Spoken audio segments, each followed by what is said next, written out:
They got him doing jobs. He got to hand out samples at Walmart, really putting his love of talking to good use. And then he ended up at the Department of Health, Employee of the Month, Employee of the Year for the state, all of these things, I know. And then somehow, some way, ended up here tonight to share his story. So Bill, as you've said in every conversation we've had thus far, please tell us your story. Thank you very much, Becky. Wonderful to be invited tonight.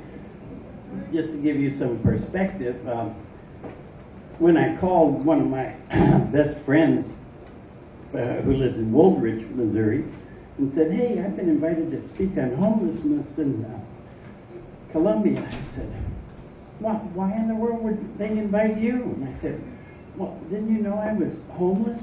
He said, hell no, I've known you for all these years, never mentioned it. I said, well, I guess there was no need to.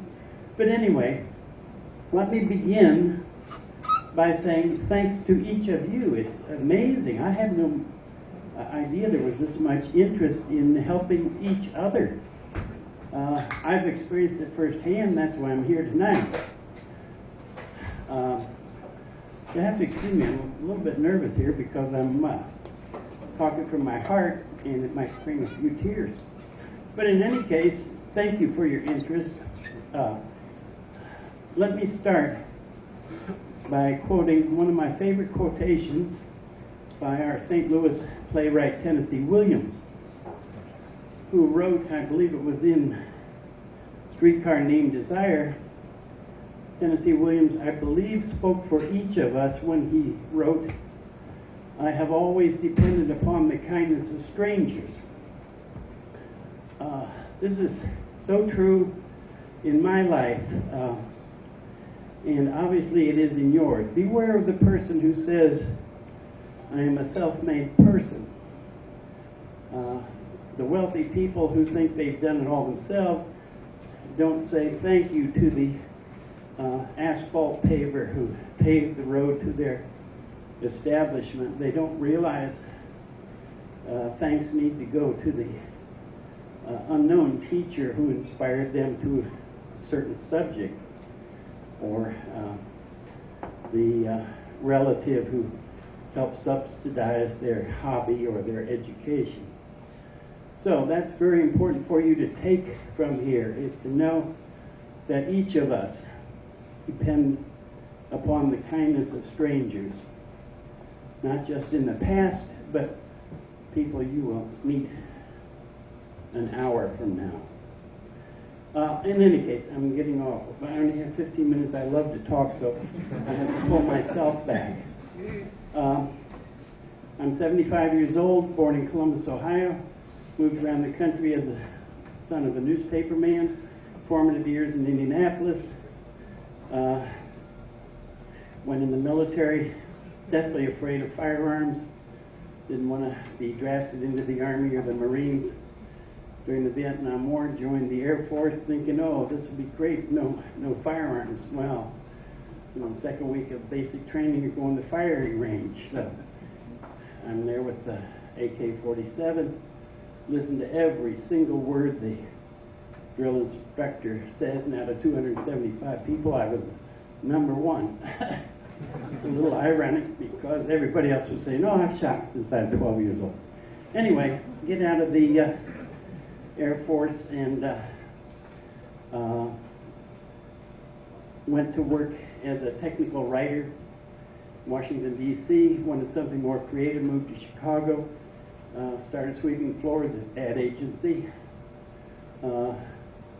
Several years later became vice president, went on to move to Washington, D.C., where I was marketing director for a newspaper, over 1 million circulation, doing what I loved, writing, meeting people, talking. Anyway, from there, went to work for marketing director for a chain of motels in New England, New Hampshire, and Maine. Went bankrupt during President Carter's 21% interest rate years in the economy in America at that time. Lost my job drove to Columbia, Missouri with this impeccable resume, all sorts of titles, companies, and checked in a motel, going through money like water, handing out resumes personally, knocking on doors on many businesses you know here in town, can't get even an interview. Went to the job center here, funded by United Way at the time. Never forget a wonderful young lady. Her name was Tish. I guess part of Tricia, shortened to Tish. Showed her my resume. She said, "Wow, you are really excellent resume. Should have no problem." I said, "Yeah, I don't so either, but at 55, you're not the prime ingot on the stockroom shelf." So anyway, she called in a male co-worker, said, "We have to get Mr. Gordon some help here. He's running out of money, and